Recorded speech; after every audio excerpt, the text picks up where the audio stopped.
Assalamu alaikum dear friends, colleagues and nurses. Today's our topic is CPAP and BiPAP. Your presenting host is Tedar. It is very important that nurses assess the patient thoroughly before initiating BiPAP and CPAP therapy and work closely with healthcare providers to ensure that patients receive appropriate care. Proper mask fitting, vital sign monitoring and patient education all are very important components of BiPAP and CPAP therapy. तो आज का हमारा topic है CPAP and BiPAP, उसकी indication, उसको deal कैसे करते हैं, किन किन सिचुएशंस में वो लगाते हैं, उसके साथ क्या होता है, तो ये आज हम डिस्कस करेंगे। अगर आपको ये टॉपिक अच्छा लगे लाइक एंड सब्सक्राइब कर दीजिएगा, कमेंट सेक्शन में सजेशन दीजिएगा और अपने फ्रेंड्स के साथ शेयर कर दीजिएगा। CPAP, continuous positive airway pressure, which delivers pressurized air during complete breathing cycle, during inhalation and exhalation. CPAP हम उसको कह रहे होते हैं कि मतलब कि कंटिन्यूस एक जो हम इंस्पायरेशन कर रहे हैं और एक्सपायरेशन कर रहे हैं, उन दोनों के दरमियान हम जो सांस ले रहे हैं वो एक ही प्रेशर में ले रहे होंगे। यहाँ पे एग्जांपल आएगी, जैसे कोई ये डॉग है, ये कार चल रही है फास्ट एयर में, वहाँ पे एयर का प्रेशर ज़्यादा है तो वो बाहर अपना सर निकाल के वो सांस ले रहा है। तो ऐसे ही CPAP के दौरान जो है इंस्पायरेशन और एक्सपायरेशन जो हो रही होती है वो सेम प्रेशर्स पे हो रही होती है। Next is BiPAP, bilevel positive air pressure. It is frequently referred to BiPAP or BiPAP. It is particular kind of ventilator और ब्रीथ एड। तो सिंपली ये मैकेनिकल वेंटिलेशन में, नॉन इन्वेजिव वेंटिलेशन में दोनों आ जाते हैं CPAP और BiPAP। तो BiPAP जिसमें इंस्पायरेटरी और एक्सपायरेटरी प्रेशर हम दे रहे होते हैं तो उसको हम क्या कह रहे होते हैं, BiPAP कह रहे होते हैं। CPAP में क्या होता है, कंटिन्यूस एयर प्रेशर होता है। BiPAP में हम दोनों प्रेशर्स दे रहे होते हैं, इंस्पायरेटरी प्रेशर भी होता है और एक्सपायरेटरी प्रेशर भी होता है। उसके बाद आ जाते हैं मूड्स पे। BiPAP के मूड्स कौन कौन से हैं? S mode. The patient activities the BiPAP machines spontaneous mode or human driven mode. हम इस मोड को स्पॉन्टेनियस मोड भी कहते हैं, ह्यूमन ड्राइवन मोड भी कहते हैं। इसमें हम सिर्फ और सिर्फ जो है इंस्पायरेटरी और एक्सपायरेटरी प्रेशर सेट कर रहे होते हैं। इसमें कोई भी हम ब्रीदिंग वगैरह कुछ भी सेट और कोई भी चीज़ हम सेट नहीं कर रहे होते हैं। ये मोस्टली उन पेशेंट्स में यूज़ होता है जो मतलब कि पोस्ट ऑप पेशेंट हो या ऐसे कोई पेशेंट हो जिनका इतना ज़्यादा इशू ना हो, बस सिर्फ शॉर्ट पीरियड ऑफ टाइम के लिए उनकी ब्रीदिंग बेहतर करने के लिए ये हम लगाते हैं ताकि उनकी ब्रीदिंग बेहतर हो सके। उसको हम स्पॉन्टेनियस मोड कहते हैं। स्पॉन्टेनियस मोड में ये होता है कि सिर्फ और सिर्फ इंस्पायरेटरी और एक्सपायरेटरी प्रेशर सेट करते हैं, बाकी पेशेंट जो है वो ब्रीदिंग अपनी मर्ज़ी से ले रहा होता है, वो उस पर डिपेंड है वो कितनी ब्रीथ्स ले रहा है। उसके बाद आ जाता है टाइम मोड। टाइम मोड में क्या होता है कि टाइम मोड जो उसको कहते हैं कि जिसमें हमारे पेशेंट जो हैं वो टोटली डिपेंड हो जाए उस पर CPAP या BiPAP पे टोटली डिपेंड हो जाए, जिसमें मस्कुलर कोई डिस्ट्रॉफी होगी किसी पेशेंट को या कोई GPS सिंड्रोम वगैरह हो गया या ऐसी कोई डिजीज़ हो गई जिसमें डिफॉर्मिटी आ गई लंग्स में, या पेशेंट जो है विदाउट BiPAP सर्वाइव नहीं कर पा रहा, तो उसको हम क्या लगा रहे होते हैं, टाइम मोड लगा रहे होते हैं। उस टाइम मोड में ये चीज़ें होती हैं। या किसी पेशेंट को हम वीनिंग आउट करवा रहे होते हैं BiPAP से हटाने के लिए, तो उसमें भी हम क्या लगा रहे होते हैं, टाइम मोड की सेटिंग पे उसको BiPAP लगा रहे होते हैं। उसके बाद आ जाता है ST मोड। ST मोड जो है basically it is combination of S and T mode, जिसमें जो ये एक बैकअप होता है, ये दोनों मोड्स की क्या होती है कि कॉम्बिनेशन होती है। मोस्टली हम उन पेशेंट्स में लगा रहे होते हैं जो ओबेस होते हैं या COPDN होते हैं, तो उसमें हम क्या कर रहे होते हैं, रेस्पिरेटरी रेट सेट कर रहे होते हैं। उन दोनों में हमें रेस्पिरेटरी रेट सेट नहीं कर रहे थे। टाइम मोड में भी रेस्पिरेटरी रेट सेट करते हैं, सिर्फ और सिर्फ S मोड में हम जो है रेस्पिरेटरी रेट सेट नहीं कर रहे थे, और इसमें भी हम रेस्पिरेटरी रेट सेट कर रहे होते हैं। ये जो है ये भी उसमें आ जाता है S और T मोड में। अगर पेशेंट जो है ब्रीदिंग ज़्यादा ले रहा है तो वो किस पे चला जाएगा, स्पॉन्टेनियस पे चला जाएगा। अगर फ़र्ज़ करें हमने सेट की 12 ब्रीथ पर मिनट, अगर पेशेंट जो है 12 से ज़्यादा ले रहा है तो वो एस मोड पे चला जाएगा, एस मोड हो जाएगा। और अगर 12 से कम ले रहा है ब्रीथ, जो वो टी मोड पे चला जाएगा, वो उसको ट्रिगर करेगा बाईपेप के इतनी आपने ब्रीथ लेनी है, अप्रॉक्सीमेटली आपको 12 ब्रीथ पर मिनट लेनी है एनी हाउ। तो वो एपनिया में जो पेशेंट जाते हैं या COPD जो हमारे पेशेंट होते हैं, तो उसमें हम क्या लगा रहे होते हैं, ST मोड लगा रहे होते हैं। इंडिकेशंस CPAP की और बाईपेप की दोनों में डिफरेंस है।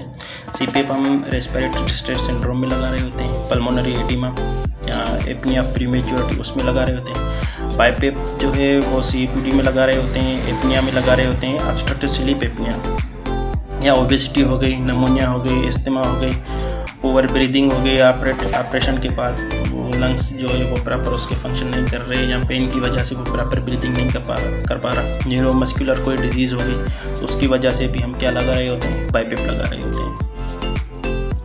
उसके बाद आ जाता है CPAP और बाईपेप में डिफरेंस क्या है। तो सिंपल सी बात है कि CPAP जो है कंटिन्यूस पॉजिटिव एयर प्रेशर दे रहा होता है, बाईपेप जो है वो भी कंटिन्यूस प्रेशर दे रहा होता है, मगर ये है कि उसमें इंस्पायरेटरी और एक्सपायरेटरी प्रेशर हम सेट करते हैं, उसमें इंस्पायरेटरी और एक्सपायरेटरी प्रेशर सेट नहीं करते CPAP में।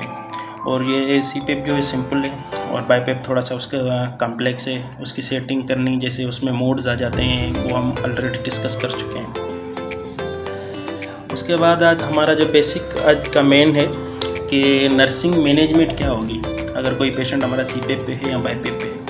तो सबसे पहले आ जाती है एजुकेशन, कि हमें पेशेंट को एनी हाउ मस्ट हमें एजुकेट करना है कि आपको हम ये थेरापी दे रहे हैं, इसके साथ आपका मुंह भी ड्राई होगा, या उसकी जो भी मास्क आपको ऐसे लगेगा, ये से आपको प्रेशर आएगा, इसके साथ आपने कोऑपरेट करना है, सांस लेनी है इस मशीन के साथ। अगर हम पेशेंट को एजुकेट नहीं करेंगे, ऐसे ही लगा देंगे, तो पेशेंट उसके साथ कोऑपरेट नहीं करेगा, तो वो जो हम थेरापी दे रहे हैं वो प्रॉपर फंक्शन नहीं करेगी।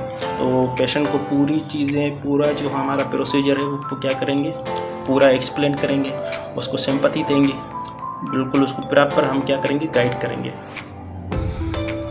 उसके बाद आ जाती है असेसमेंट। हमने मास्क अप्लाई तो कर दिया, उसके बाद हम उसको असेस करेंगे कि उसका ब्रीदिंग पैटर्न कैसा है और पेशेंट का रिस्पांस कैसा है थेरापी पे, और उसकी आई इरिटेशन तो नहीं हो रही है, मास्क सही से लगा है नहीं लगा है।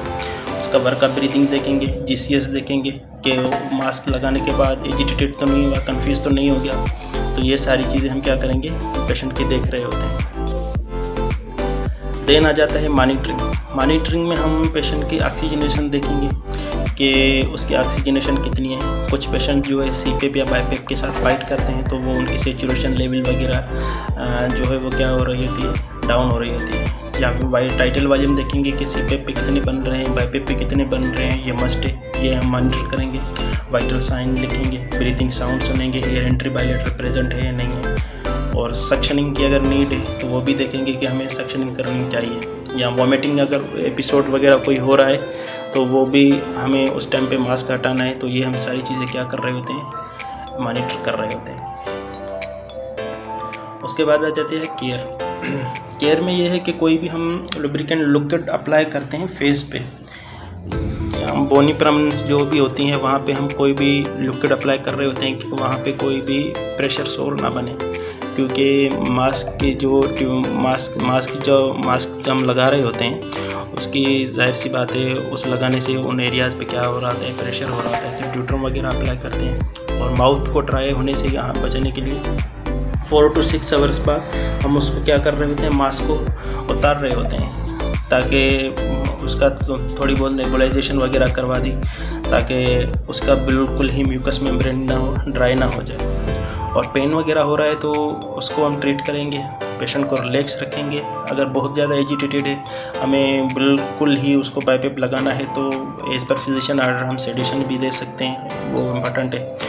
और हमें प्रेशर जो बोनी प्रॉमिनेंट्स है, वो पहले भी बात कर चुके हैं कि उनके हमें उन जगहों पे हमें प्रेशर सोर का ख्याल करना है। उसके बाद आ जाती है डॉक्यूमेंटेशन। ये बहुत इम्पॉर्टेंट कंपोनेंट है कि हमें डॉक्यूमेंट करना चाहिए कि पेशेंट को हमने बाईपेप लगाया, पेशेंट ने ड्रॉप रेट किया नहीं किया, और लगाने के बाद क्या हुआ, उससे पहले सिचुएशन क्या थी, ABGs में पहले क्या था, उसके बाद क्या आया, वो सारी चीज़ें देखेंगे। पहले वर्क ऑफ ब्रीदिंग कितना था और लास्ट जब लगाने के बाद थेरेपी के बाद वर्क ऑफ ब्रीदिंग कितना है। NIV जो डिवाइस है उसकी हमने जो सेटिंग की है वो कितनी है। स्किन असेसमेंट करेंगे, स्किन असेसमेंट जो हमारी हुई वो हम क्या करेंगे, डॉक्यूमेंट करेंगे कि स्किन कैसी है और क्या है, और सारी असेसमेंट और सारे वाइटल्स हम क्या कर रहे होते हैं, डॉक्यूमेंट कर रहे होते हैं। मेन ये है कि हमें डिवाइस की सेटिंग जो है डॉक्यूमेंट करनी है, और कब स्टार्ट किया कब हटाया ये बहुत इंपॉर्टेंट है, क्योंकि ऐसे में पता ही नहीं चलेगा कि हमने कब लगाया और कब हटाया। उसके बाद आ जाता है अनएक्सपेक्टेड आउटकम्स के जो है वो अनएक्सपेक्टेड आउटकम्स कौन कौन से हो सकते हैं। एस्पायरेशन हो सकती है। एस्पायरेशन से प्रिवेंशन के लिए क्या होता है कि जब भी हम फीड वगैरह करवा रहे होते हैं या पेशेंट को हम ओरली भी दे रहे होते हैं, तो बाईपेप के लगाने से पहले 40 मिनट हम दे देते हैं। 40 मिनट के ड्यूरिंग जो है हम ब्रेक देते हैं ताकि जो भी उसने लिया है वो डाइजेस्ट हो जाए। और उतारने के बाद भी हम एकदम से नहीं देते, तकरीबन उसमें भी आधे घंटे का टाइम हम लेते हैं, उसके बाद हम उसको दे रहे होते हैं। आई इरिटेशन है वो तो होगी, उसको हटाने के लिए या उसको कम करने के लिए हम क्या करेंगे, मास्क की प्लेसमेंट सही करेंगे। फोबिया पेशेंट को हो जाता है, बाईपेप को देखते हैं उनको फोबिया हो जाता है, ये तुम्हें तो अब तो ये मुझसे मास्क हटेगा ही नहीं, तो उसको हम क्या करेंगे, साइकोथेरेपी में ये करेंगे कि हम उसको सिंपैथी देंगे कि ये आपका जल्द हट जाएगा, ये आपको थेरेपी हम दे रहे हैं। ब्लड प्रेशर इंक्रीज या डिक्रीज़ हो जाएगा तो उसको हम सिम्पटोमेटिक ट्रीट करेंगे।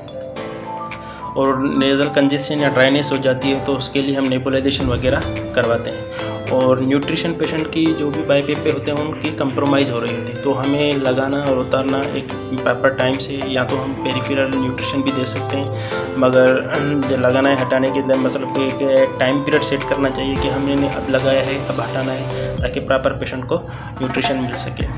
और न्यूमोथोरेक्स, और पेशेंट को जो एयर का प्रेशर दे रहे हैं वो अकॉर्डिंग टू बॉडी इरेडिकेट मास के हिसाब से उतना ही हम प्रेशर दें। ऐसे ना हो कि वो टाइडियल बहुत ज़्यादा बना रहा है, हमने प्रेशर बहुत ज़्यादा दे दिया, तो उससे भी क्या होगा, न्यूमोथोरेक्स हो सकती है। उसके बाद ये कुछ रेफरेंसेस हैं जहाँ से हमने ये मटेरियल निकाला है। अगर आप फर्दर स्टडीज़ वगैरह करना चाहें तो इधर से स्टडीज़ कर सकते हैं। Thank you. आपको ये कैसा लगा कमेंट सेक्शन में ज़रूर बताइएगा।